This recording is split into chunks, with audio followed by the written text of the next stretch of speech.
دزیارت ډیوي. د جمعې مبارکه شپه وه.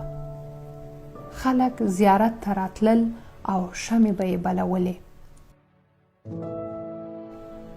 ځینو به په خاورینو ډیوو کې تیل اچول او ډیوې یې لګولې. په زیارت کې ډېرې ډیوې روښانه شوې او خلک بیرته خپلو کورونو ته لاړل. هلته هیڅوک پاتې نه شول او ډیوې ټولې د زیارت په اروا بلې وې. زه چې کور و کلي ته راغلم، په کلي کې د غریبانو کورونه تیاره وو.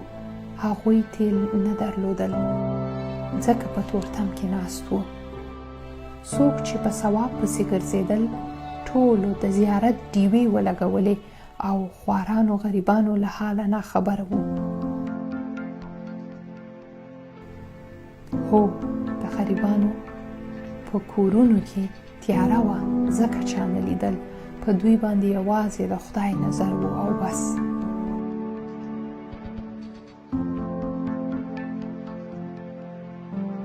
د غریبانو ډیوې دې خدای ولګوي، موږ به د زیارت ډیوې بلوو.